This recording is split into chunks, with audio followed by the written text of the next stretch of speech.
Episode 3 के शुरुआत में नोवन जैसे ही फार्म हाउस पे पहुंचती है तो वहाँ पर वो उसी डॉक्टर जून को खून से लथपथ गिरा हुआ देखती है। इसके पहले कि वो कुछ समझ पाती तभी वहाँ पर उसकी मदर इन लॉ होंग पहुंच जाती है और कहती है वो अभी तक मरी नहीं है। वो कहती है मैंने ये सब कुछ नहीं किया है, मैं जब यहाँ पर आई थी तब ऑलरेडी ये इसी कंडीशन में थी। नोवन डर के मारे पुलिस को कॉल करने लग जाती है तो होंग उससे कहती है अगर तुमने पुलिस को कॉल किया तो तुम ये सारा सिचुएशन उन्हें कैसे एक्सप्लेन करोगी। तो नोवन को सोच कर कहती है हमें सबसे पहले इसे नजदीक के हॉस्पिटल में पहुंचाना होगा। दूसरी तरफ हम जेजिन को देखते हैं जो खून से लथपथ था। वो डर के मारे प्रे करने लग जाता है। इस तरफ ये दोनों जियोन को हॉस्पिटल लेकर जाते हैं। डॉक्टर पूछता है ये सब कुछ कैसे हुआ तो होंग कोई झूठी कहानी बना देती है। कहती है वो लोग ट्रिप पर गए थे और रास्ते में इस लड़की का एक्सीडेंट हो गया। वो डॉक्टर उन्हें पहले से जानता था इसलिए वो ज्यादा सवाल नहीं पूछता। जियोन का ट्रीटमेंट सक्सेसफुली कंप्लीट हो जाता है लेकिन फिलहाल उसे होश नहीं आया था। नोवन दोबारा से पुलिस को कॉल करने लग जाती है तो होंग उसका फोन छीन लेती है और कहती है ऐसा भी हो सकता है ये सारा कुछ जेजिन ने किया हो। ये सब कुछ उसी फार्म हाउस पे हुआ है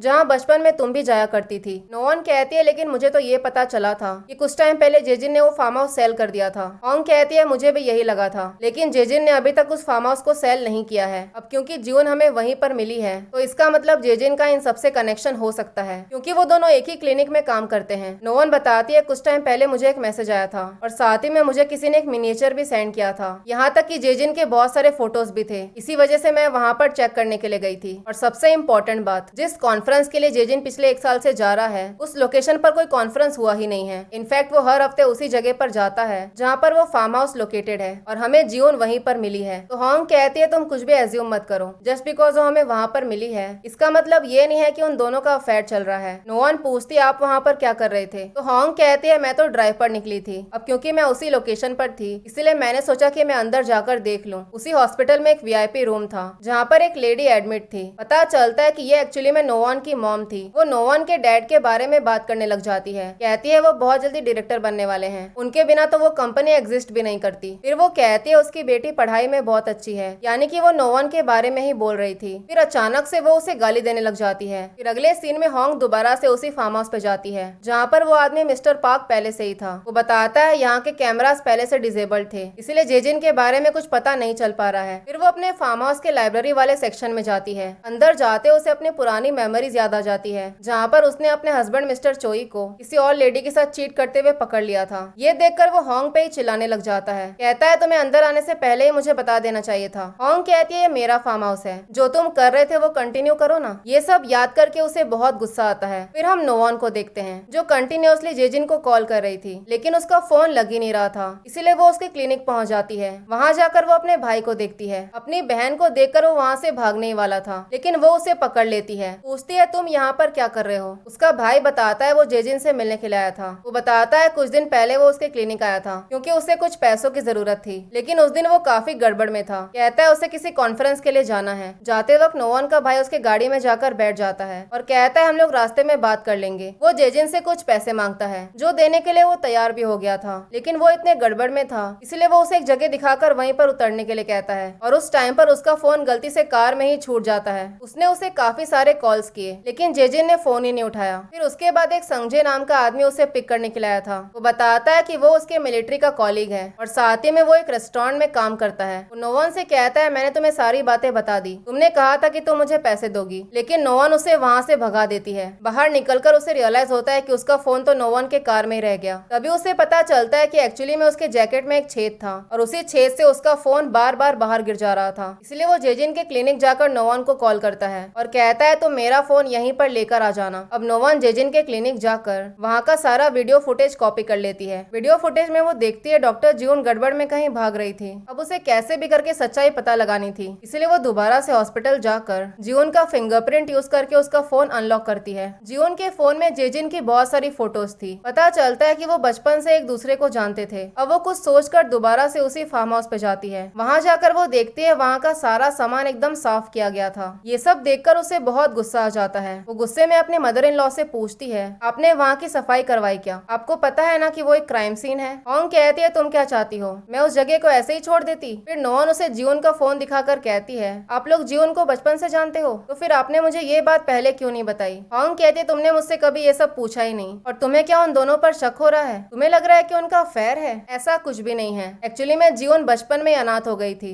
उसके बाद हमारी फैमिली ने उसे स्पॉन्सर किया और वो बहुत पहले से ही जेजिन को पसंद करती थी। फिर थोड़ी ही देर में उसके पास पाक का कॉल आता है। वो कहता है उसे जेजिन की एक वीडियो मिली है। फिर अगले सीन में हम नोवान के भाई को देखते हैं जो उसी रेस्टोरेंट में बैठा था जहाँ पर होंग पहले आई थी। पता चलता है कि इस रेस्टोरेंट का ओनर एक्चुअली में पाक था और जो दूसरा आदमी यहाँ पर काम कर रहा था वो नोवान के भाई का मिलिट्री वाला कॉलीग था। संजय बताता है पाक उसका अंकल है, रेस्टोरेंट चलाना तो बस उसकी एक हॉबी है। एक्चुअली में वो कोई और ही काम करता है, लेकिन उसने मुझे अपने काम के बारे में किसी को बताने से मना किया है। फिर हमें जेजिन के क्लिनिक का सीन दिखाया जाता है जहाँ पर कुछ लोग इंस्पेक्शन करने के लिए आए हुए थे। जब वो लोग वहाँ की पूरी चेकिंग करते हैं तो उन्हें मेंस वॉशरूम में एक कैमरा मिलता है। पता चलता है कि ये सारा प्लान होंग का ही था। होंग ने पाक के साथ मिलकर ये सारा कुछ इसीलिए प्लान किया था क्योंकि वो चाहती थी कि कुछ टाइम के लिए क्लिनिक बंद हो जाए। वो वहाँ के नर्सिस से कहती है तुम लोग कुछ टाइम के लिए छुट्टी पर जा सकते हो, हम लोग क्लिनिक बंद कर रहे हैं। ये सब देखकर नोवान समझ जाती है ये सारा कुछ होंग ने जानबूझकर किया है। वो पूछती है आप ये सब क्यों कर रहे हो। होंग कहती है जेजिन मिल नहीं रहा है और जीवन हॉस्पिटल में एडमिट है, इसीलिए यही बेस्ट है कि हम कुछ टाइम के लिए क्लिनिक बंद करवा दे। नोवान पूछती है आप मुझसे कुछ छुपा रहे हो क्या। होंग कहती है तुमने मुझे बताया था कि कुछ टाइम पहले तुम्हें एक अजीब सा मैसेज आया था। वो कहती है उसके हस्बैंड मिस्टर चोई के मरने के 49th डे पर उसे भी एक मैसेज आया था। मैसेज में लिखा था कि अगर तुम्हारा हस्बैंड गायब हो जाए तो फिर तुम्हें कैसा लगेगा। नोवान बताती है कुछ टाइम पहले उसे एक पार्सल आया था जिसमें एक डेड पीजन था और साथ ही में वहाँ पर उनकी फैमिली फोटो भी थी। अब वो नोवान को जेजिन की वही वीडियो दिखाती है जो उसे सीसीटीवी कैमरा में मिला था। उस वीडियो में जेजिन किसी वेपन को डिस्पोज कर रहा था और फिर वो अपना कार साफ करने लग जाता है। साथ ही में वहाँ का कैमरा भी तोड़ देता है। होंग कहती है जेजिन ये सब कर ही नहीं सकता है, हमें किसी ट्रैप में फंसाया जा रहा है। उनकी बातें चली रही होती है तभी वहाँ पर एक आदमी भागता हुआ आता है। पता चलता है ये उसी डॉक्टर जियोन का बॉयफ्रेंड था। वो कहता है जियोन कहीं नहीं मिल रही है, लगता है वो गायब हो गई है। होंग कहती है वो गायब नहीं हुई है बल्कि वो तो वैकेशन पे गई है, लेकिन वो उन दोनों की कोई बात नहीं सुनता। वो गुस्से में चिल्लाने लग जाता है, कहता है जरूर कुछ हुआ है, वो अपना फोन भी नहीं उठा रही है। नोवान कहती है तुम बस एज्यूम कर रहे हो, जस्ट बिकॉज वो फोन नहीं उठा रही है इसका मतलब ये थोड़ी ना है कि कुछ बुरा हुआ है। वो कहता है ये मेरा एजम्पशन नहीं है, सारे सर्कमस्टेंसेस को देखकर यही लग रहा है कि उसे कुछ हुआ है। तो होंग हंसते हुए कहती है तुम कौन से सर्कमस्टेंसेस की बातें कर रहे हो, तुम कोई डिटेक्टिव हो क्या। ये सुनते ही वो अपनी आईडी दिखाता है और कहता है कि वो एक डिटेक्टिव है। ये सुनते ही वो दोनों डर जाते हैं। वो कहता है अगर तीसरे दिन पर उसका फोन नहीं लगा तो मैं इस चीज को रिपोर्ट कर दूंगा। होंग कहती है हमें सबसे पहले जियोन के घर जाना होगा और उसका फोन डिस्पोज करना होगा, वरना वो फोन के थ्रू हमें ट्रैक कर लेगा। अब वो दोनों चुपके से जियोन के घर पहुंचते हैं और होंग अपना जुगाड़ लगाकर उसका लॉक भी खोल लेती है। उसने वहाँ का पासवर्ड भी जेजिन का बर्थ डेट रखा था। अब वो दोनों ये प्लान करते हैं कि सबसे पहले वो उसके कपड़े उसके बैग में भर देंगे ताकि सबको लगे कि वो वैकेशन पे गई है। नोवान जैसे ही वहाँ का कबर्ड खोलती है तो वहाँ पर बिल्कुल सेम ड्रेस रखा हुआ था जैसा कि नोवान के पास था। तभी उन दोनों को बाहर से दरवाजा खुलने की आवाज आती है। ये सुनकर वो दोनों ही कबर्ड के अंदर छुप जाते हैं। पता चलता है कि ये तो जियोन का बॉयफ्रेंड यानी कि वही डिटेक्टिव था। वो अंदर ही बैठकर रोने लग जाता है और वो दोनों उसे कबर्ड से ही देख रहे थे। तभी उसे ऐसा फील होता है कबर्ड में कोई है। वो कबर्ड खोलने ही वाला था, लेकिन तभी वहाँ पर पाक पहुंच जाता है और कहता है कि वो जियोन का अंकल है। एक्चुअली में होंग ने उसे मैसेज करके यहाँ पर बुलाया था। वो मैसेज के थ्रू उसे बताती है कि उसे क्या क्या बोलना है। पाक कहता है जियोन ट्रिप पर गई है, उसने मुझे मैसेज करके बताया था। तो क्योंटे कहता है ऐसा भी तो हो सकता है कि किसी और ने उसके फोन से मैसेज किया हो। वो ट्रिप पर बिना लगेज के कैसे जाएगी, उसका बैग तो वहीं पर पड़ा हुआ है। अब वो जियोन के फोन पर कॉल करता है तो पता चलता है कि उसका फोन तो होंग के पास था। उसे अंदर से ही वाइब्रेशन की आवाज आने लग जाती है। वो कबर्ड खोलने ही वाला था तभी होंग मौका पाकर वो फोन बाहर फेंक देती है। उसे समझ नहीं आता कि आखिर जियोन का फोन यहाँ पर क्यों है। फिर वो दोनों जैसे अपने घर पहुँचते हैं तो वहाँ पर एक दुमन नाम का आदमी उनका वेट कर रहा था।